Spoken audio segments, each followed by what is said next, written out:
Estamos aí nesse processo. Abra sua Bíblia lá em Mateus, no capítulo 14. Mateus, capítulo 14, versículo 13. Nós vamos ler um texto, ele é bem conhecido. Eu peço que deixe o Espírito de Deus falar ao seu coração.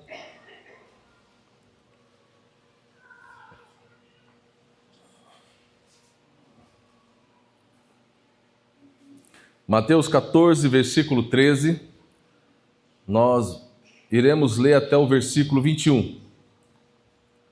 O texto que nós lemos hoje é: Jesus, ouvindo isto, retirou-se dali num barco, para um lugar deserto à parte. Sabendo-os as multidões, vieram das cidades, seguindo-o por terra.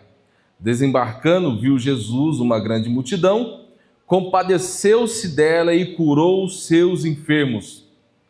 Ao cair da tarde, vieram os discípulos a Jesus.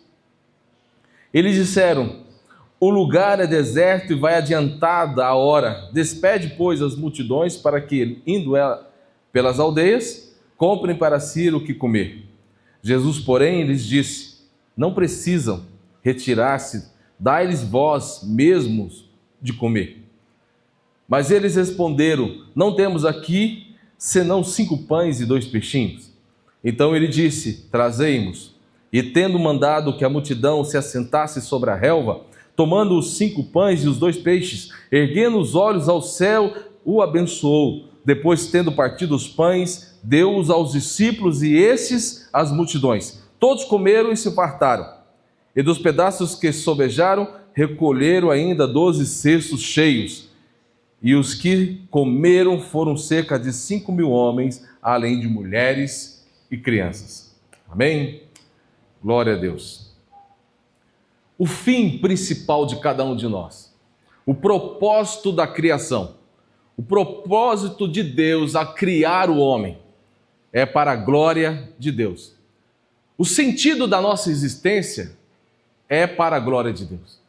Vivemos para a glória de Deus. O apóstolo Paulo diz em Romanos: se vivemos ou se morremos, seja para a glória de Deus. Tudo que nós fazemos, todas as coisas que nós exercemos, seja elas no âmbito espiritual ou no secular, é para a glória de Deus. Onde nós pisamos as plantas dos pés, colocamos as mãos, as pessoas que falamos, as atitudes que temos, é para a glória de Deus. Deus nos criou para a glória dele. E ao criar o homem, Deus deu ao homem propósito, causa e missão. Deus nos deu uma missão. Por isso que nós temos um conceito muito forte no nosso coração de que missionário, ele não é uma função ou um cargo na igreja. Missionários são todos aqueles que professam o nome do Senhor Jesus. Que todos nós temos uma missão. A missão de glorificar a Deus. O ide por todo o mundo, pregai o evangelho. A grande comissão é dada a todos nós. A todos nós quanto creem no Senhor Jesus, a qual tem o coração inclinado e o tem como Senhor e Salvador da sua vida. Aqueles que abriram seus ouvidos e ouviram a voz do seu Senhor. E aqueles que receberam de Jesus o perdão pelo sangue derramado na cruz, todos esses nascem para a glória de Deus e professam o Senhor como missionários, declarando, profetizando e dizendo às nações e a todos aqueles a qual nós nos relacionamos que Jesus Cristo é o Senhor. Senhor da nossa vida, Deus soberano, o Senhor que nos salvou e quer salvar muitos outros, a qual Ele tem escolhido para salvar. Nós lemos um texto aqui que apresenta os desafios. Muito interessante o texto, bem conhecido, quando se trata daquilo que é a multiplicação dos pães, quando se fala do milagre que Jesus produziu, multiplicando 5 pães e 2 peixinhos. Mas olhamos o desafio naquilo que é o propósito da vida humana, os desafios daquilo que é a nossa vida cotidiana no presente século, os desafios de glorificar a Deus em todos os momentos da nossa vida e os desafios de cumprir a missão. hoje nós vivemos um tempo onde qualquer coisa nos rouba o foco. Qualquer coisa nos tira do propósito, qualquer coisa nos tira a atenção. Nós muitas vezes temos a tendência de separar vida secular com vida de igreja. Temos a tendência de separar o nosso trabalho e achamos que nós precisamos ter um comportamento dentro da igreja e no nosso trabalho nós temos outro comportamento. E aí a gente vem com a tendência da ideia de que tem que haver flexibilidade na nossa vida. Mas nós, como cristãos, nós não temos separação de lugares. Porque o nosso culto, a nossa celebração ao Senhor, a nossa vida ao Senhor, ela está em todos os lugares.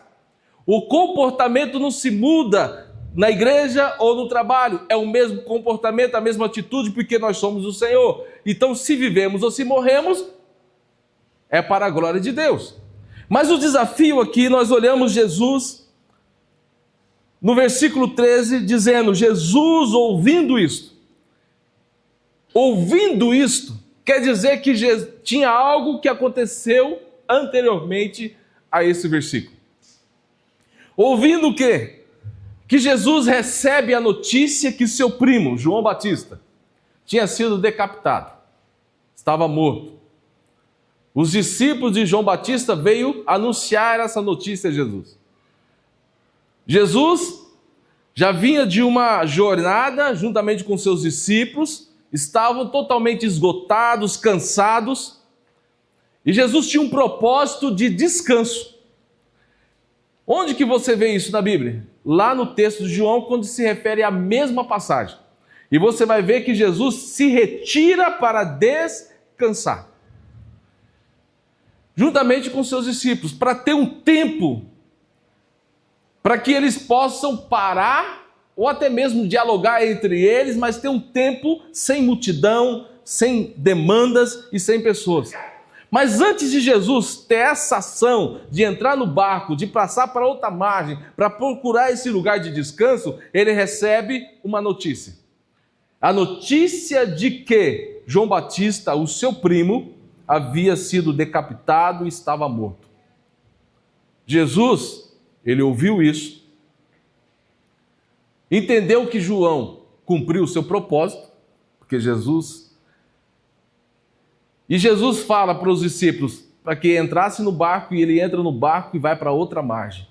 E o texto do versículo 12 vai dizer que os discípulos levaram o corpo e o sepultaram. E os discípulos de João foram cumprir essa missão de sepultar João Batista. Jesus só ficou com a notícia, mas não desistiu do propósito. A primeira coisa que nós aprendemos nessa noite, nessa mensagem, é de que nós somos tendenciosos a ouvir notícias. E a tendência humana corrompida que o pecado nos trouxe, é de que sobe ao nosso coração desespero com as notícias que nós recebemos, e muitas notícias que recebemos nos tiram o foco do propósito a qual Deus aliançou no nosso coração ou nos chamou para cumprir. Recebemos notícias que às vezes nos rouba o foco da missão que Deus nos deu para cumprir.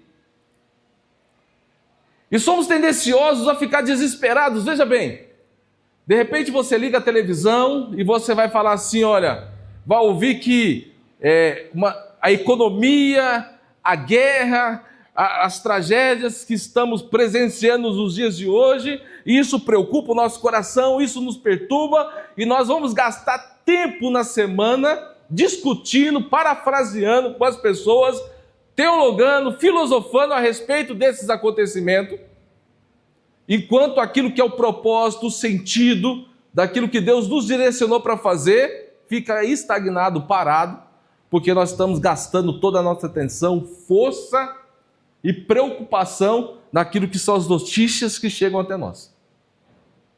E isso que nós precisamos tomar cuidado, porque muitas vezes nós comunicamos que as notícias que nós absorvemos, tanto do WhatsApp, quanto da televisão, quanto do Instagram, do Facebook, coisas de política, coisas de guerra, coisas disso, coisas daquilo, e a gente fica perturbado, preocupado, chateado. A gente gasta tempo reclamando sobre isso, achando que nós podemos resolver, e nós temos um perigo, porque nós comunicamos que o homem pode fazer alguma coisa porque Deus perdeu o controle de tudo. Jesus não parou a vida para ir ver ou velar João Batista, o seu parente. Porque Jesus sabia que a morte de João Batista glorificava a Deus e João Batista cumpriu um propósito.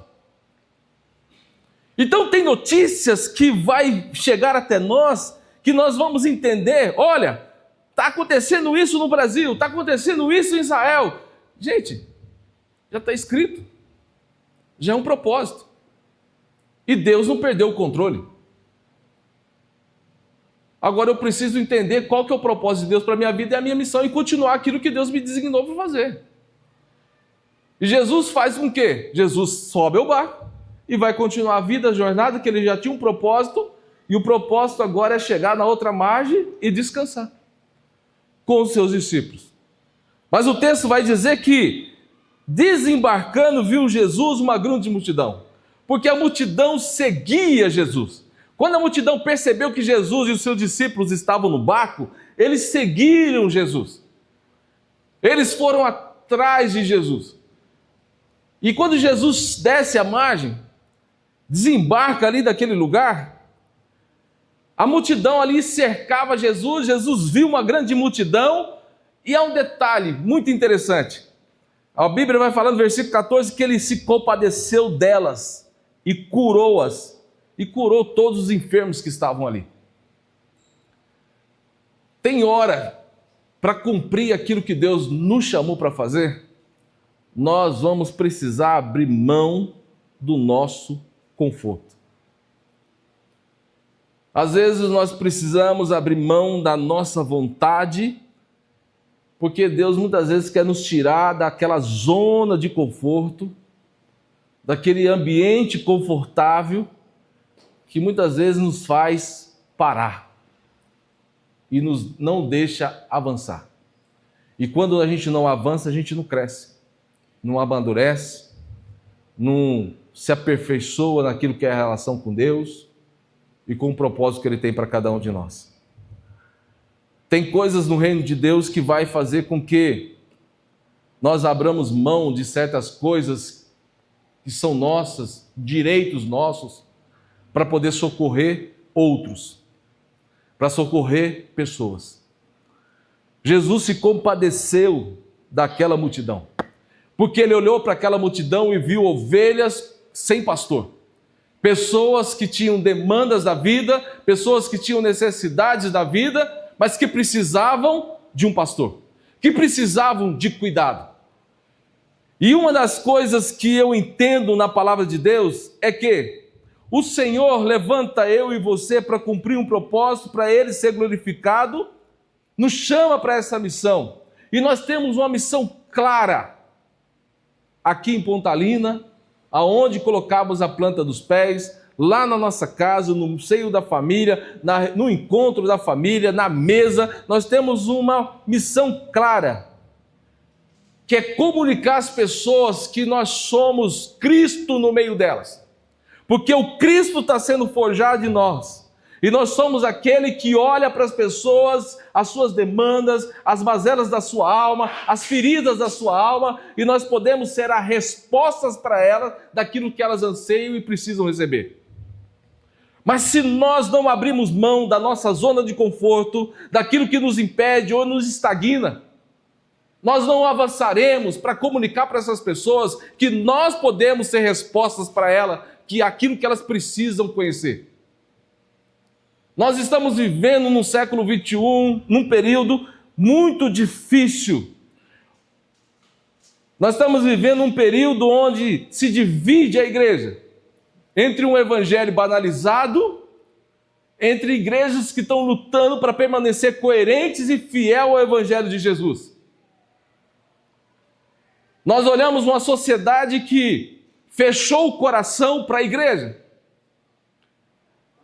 Olhamos para um público que se levanta também para dizer que é cristão, mas quer receber de Deus as facilidades e tudo aquilo que Deus pode oferecer. Mas dificilmente a gente olha para um lado e vê um povo pequeno ainda, que só quer a relação com Deus, crescer com Deus, viver em Deus e Deus nele, e cumprir o seu propósito e a sua missão.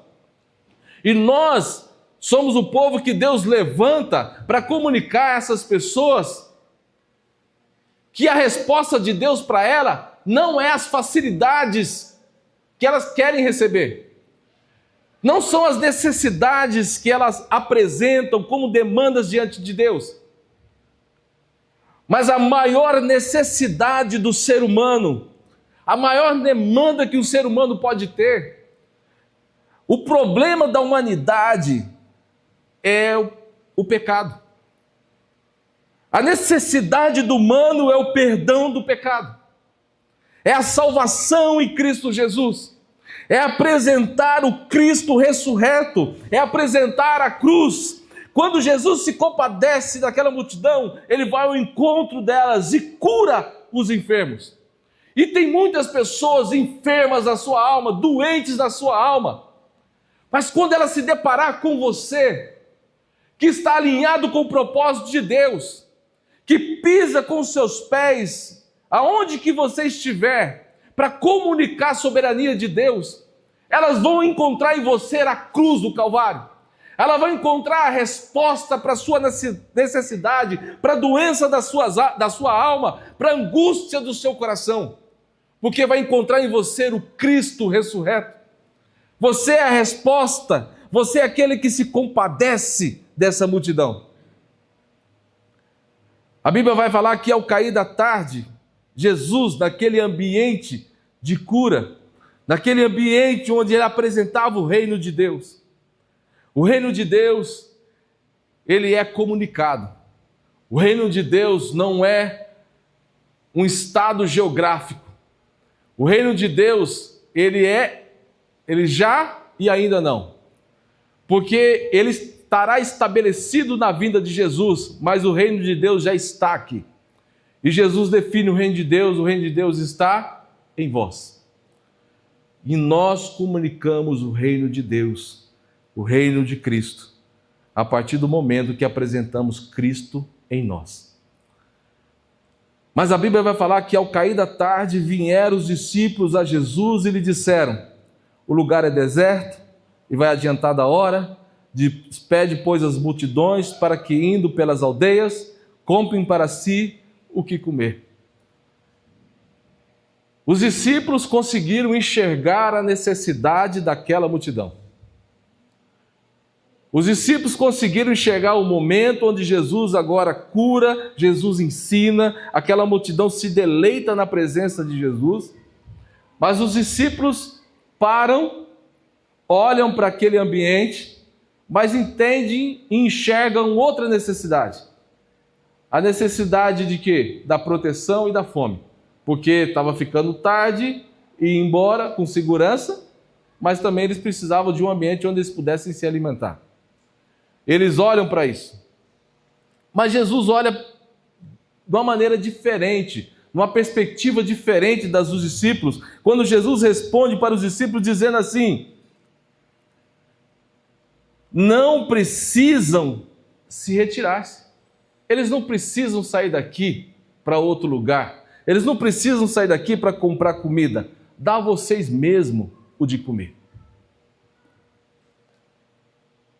Outra coisa que a gente aprende nesse texto é que Jesus está falando para os discípulos que os discípulos já tinham neles o que a multidão precisava. Dá a vocês o de comer. Mas os discípulos se apresentam para Jesus, com incredulidade, num raciocínio matemático, dizendo assim: se nós tivermos 200 denários, seria insuficiente para alimentar a multidão. Esse dinheiro não daria para a gente comprar pão para todo mundo comer. Mas o outro apresenta para Jesus um menino, um garoto que estava no meio da multidão, com 5 pães e 2 peixinhos, e apresenta para Jesus dizendo: olha, o que são 5 pães e 2 peixinhos diante de tanta demanda assim? Mas Jesus tinha antes falado para eles: dá a vocês o de comer. De tanta demanda que nós olhamos no meio da sociedade, a igreja ainda é aquela que tem aquilo que é suficiente para alimentar essa sociedade. A igreja ainda é a resposta para o povo que está aí fora. Você tem o suficiente para alimentar uma multidão.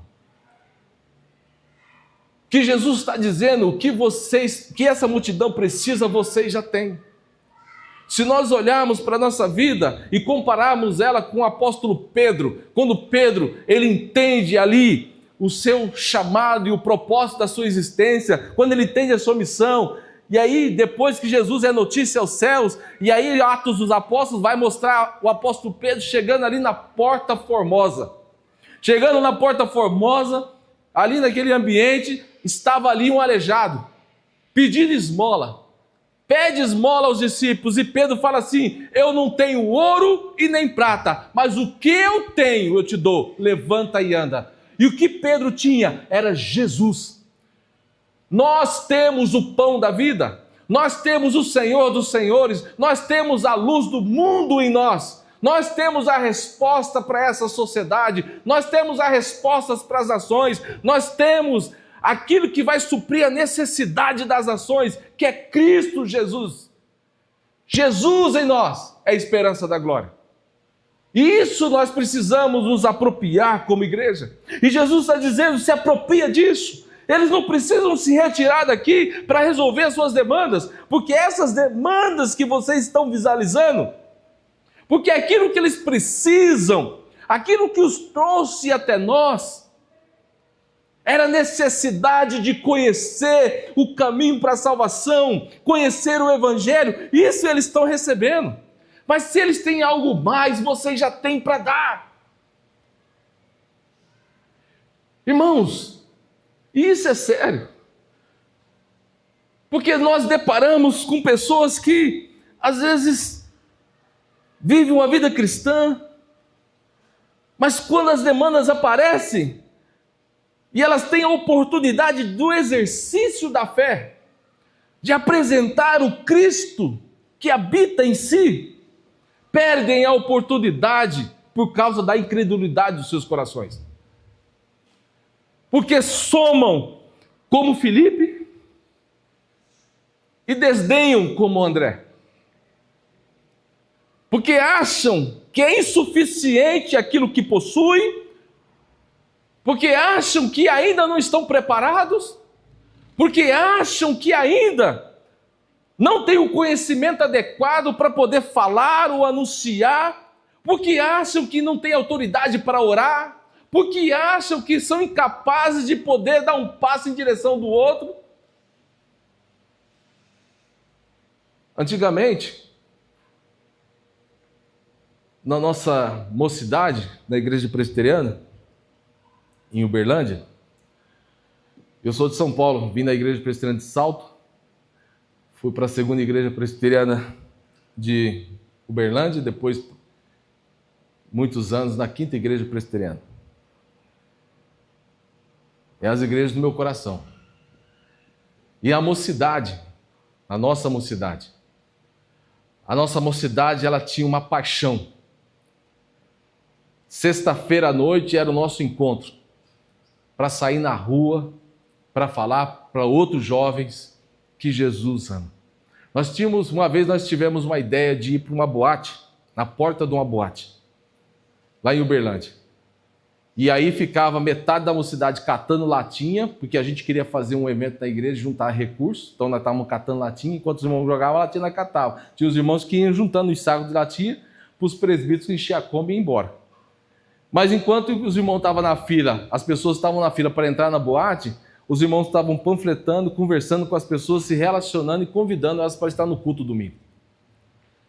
E aí algumas pessoas nos chamavam de brega, de quadrado, as pessoas caçoavam de nós, Mas tinha uns que ficavam ali, ouviam, não falavam nada, não esboçava nenhuma expressão, mas recebiam aquele panfleto. Tinha alguns que a gente observava que ele dobrava, colocava no bolso, mas tinha uns que paravam, conversavam, trocavam ideia, queria saber como era aquilo. E é interessante que várias vezes aconteceu isso, que na escola dominical, na sala da mocidade, muitas vezes chegava um irmão que chegava com um que estava na fila da boate. Olha, aqui é o fulano de tal. E ele chegava lá e a gente celebrava, fazia festa, com alegria. E quando às vezes a gente convidava um jovem que estava na rua ou estava fazendo alguma coisa, e ele marcava conosco, nós esperávamos na porta da igreja.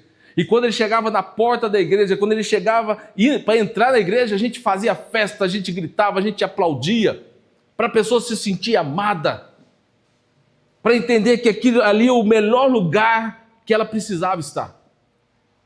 Era uma paixão, um desejo de alcançar pessoas e anunciar o evangelho para as pessoas.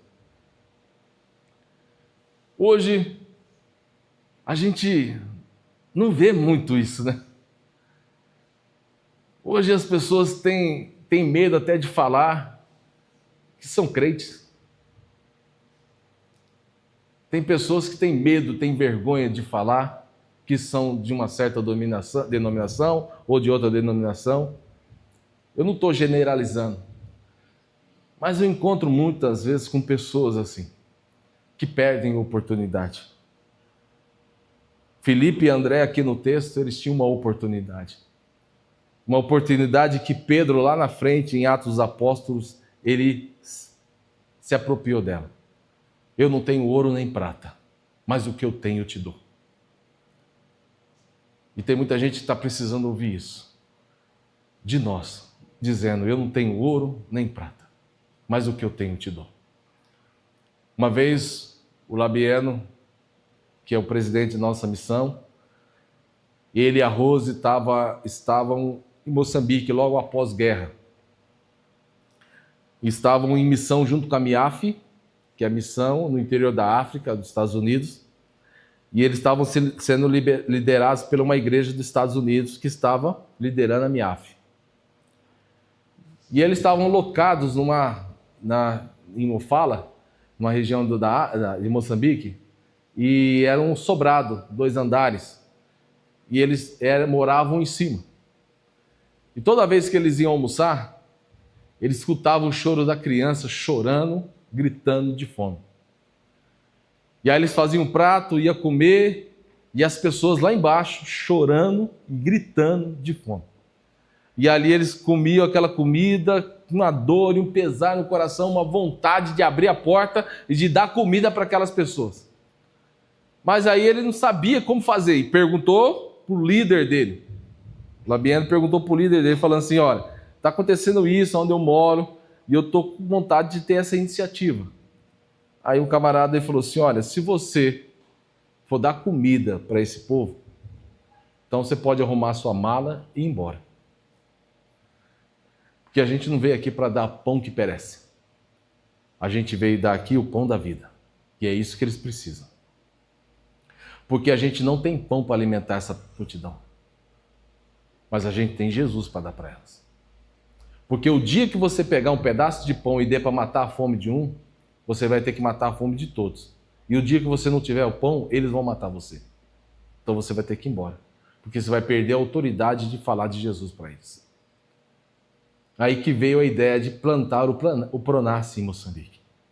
Uma fazenda produtiva que mude a história da fome naquela região de Chimoio e Vanduzi.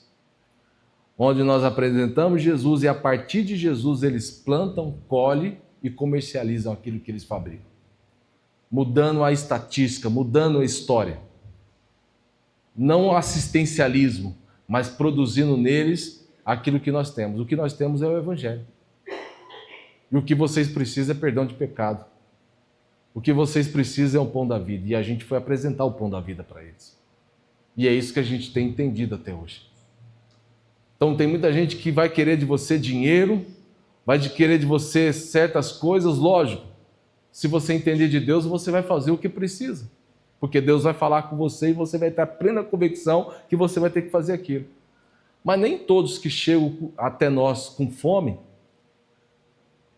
o que eles precisam de fato é um pedaço de pão.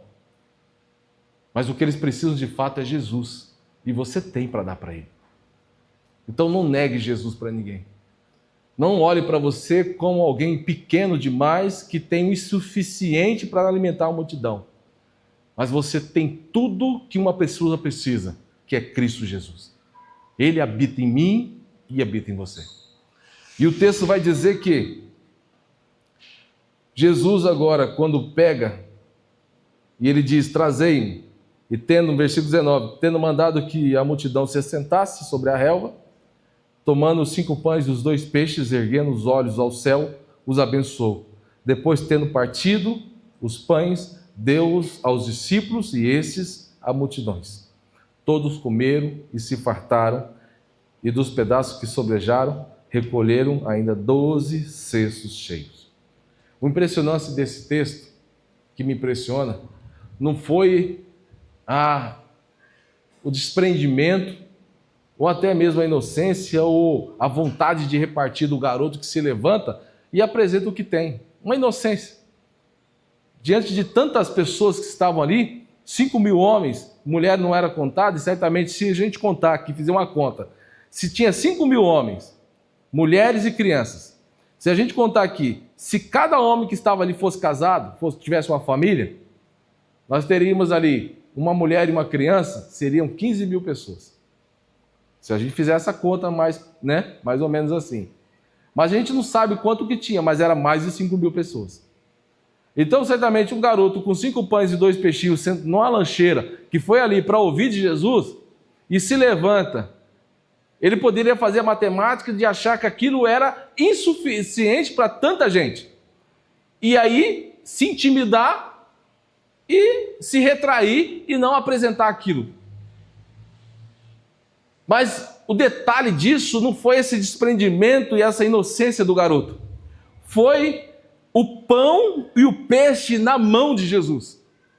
Porque o que impressiona é aquilo que a gente coloca na mão de Jesus faz a diferença. Então, tudo que você colocar na mão de Jesus vai alimentar a multidão. Tudo que você colocar na mão de Jesus vai fazer diferença na sua vida e na vida de outro. Então, o que é o detalhe que a gente precisa entender? O que nós estamos colocando na mão de Jesus? Se estamos colocando. Então, se colocamos na mão de Jesus, colocamos com fé, crendo que por mais insignificante seja para os nossos olhos, Jesus pode fazer um milagre e alimentar a multidão. Pessoas podem ser alimentadas com aquilo que você tem, com aquilo que você é, com os dons e os talentos que Deus te deu.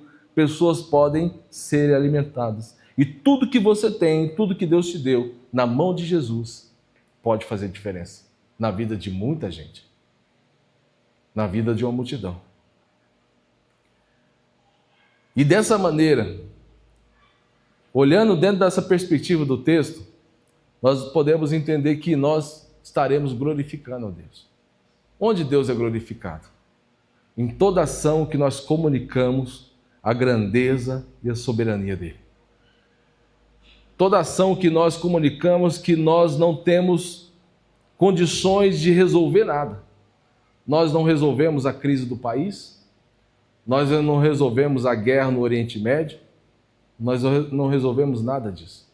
Nós não resolvemos a fome no mundo, nós não resolvemos o problema da situação de rua, dos moradores de rua, não resolveremos os problemas que a droga tem causado no meio da sociedade, não resolveremos o problema da violência, nada disso.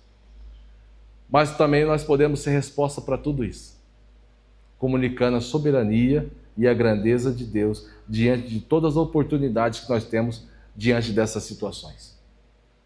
Mostrando que Deus é soberano e dizendo para essas pessoas, olha, eu não sei falar para você sobre a situação do nosso país, mas uma coisa eu falo, o que eu tenho eu te dou, Jesus.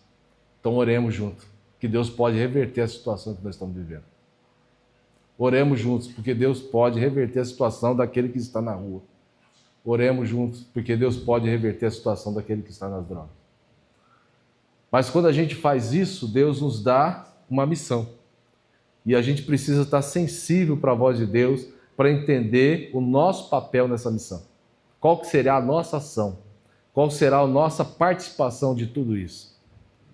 Então, mediante a isso, colocando tudo nas mãos de Jesus, nós entenderemos que nós estamos caminhando para alimentar uma multidão. Amém? Que Deus tenha misericórdia de nós e nos ajude como igreja, como irmãos, para fazer diferença. Nós temos uma cidade, né? Hoje eu estou lá em Querência, ao mesmo tempo que eu continuo como diretor do Pronace, vindo aqui na base, e nós temos uma missão, né? De abençoar pessoas tanto em Querência como em Pontalina, como vocês também têm. Todos nós como igreja de Jesus, que passaremos a eternidade juntos sentados à mesa de Cristo. Temos a missão de anunciar o Evangelho para que os olhos se abram e os ouvidos se abram dos eleitos de Deus que estão nessa cidade. E tem muitos que estão dormindo ainda e precisam ouvir a voz do Senhor através de você. Amém? Então o que eles precisam, às vezes, não é o ouro nem prata, mas eles precisam daquilo que já está em você, que é Cristo Jesus. Cristo em vós, a esperança da glória. Amém? Muito obrigado, que Deus os abençoe. Vamos orar no nome de Jesus. Senhor Deus, Pai, nós agradecemos ao Senhor pelo privilégio de estar na Tua casa. Ó Deus, de estar com os Teus filhos, com os meus irmãos. Ó Deus, onde passaremos a eternidade juntos, nos banqueteando na mesa do Senhor. Louvado seja o Teu nome, ó Deus, por esse tão grande privilégio. Obrigado, ó Deus, por rever irmãos queridos, ó Deus, gozando de plena saúde. Ó Deus, que no nome santo de Jesus, eles continuem cada vez mais supridos pela Tua glória e pela Tua graça. Mas, ó Deus, permita que essa palavra, ó Deus, ela seja esmiuçada pelo Teu Espírito, porque ela é dele. Fale ao nosso coração, ó Deus, dissemine ela no nosso coração, para que haja entendimento e que gere propósito. E gerando propósito, ó Deus, nós possamos incendiar, ó Deus, uma cidade. Como a Tua palavra diz, ó Deus, que os discípulos, quando chegaram na região, ó Deus Altíssimo, na Macedônia, as pessoas diziam, chegaram aqueles que geraram a cidade de cabeça para o alto. E, ó Deus, que nós possamos, ó Deus, incendiar corações, alimentar os povos, ó Deus, mediante a Tua palavra e a Tua presença em nós. Nos ajude, tem misericórdia de nós, perdoa os nossos pecados, nos ajude, ó Deus Altíssimo, ó Deus, por tantas vezes que nós ficamos parados, tem misericórdia de nós, mas nos ajude a avançar, a crescer, a amadurecer e aprender do Senhor. Ó Espírito Santo de Deus, preencha o nosso coração com a Tua presença, no nome santo de Jesus, ó Pai, fazendo com que o nosso entendimento se abra para aquilo que é o propósito do Senhor para cada um de nós. Assim nós glorificamos o Teu nome hoje e sempre, no nome santo de Jesus. Amém.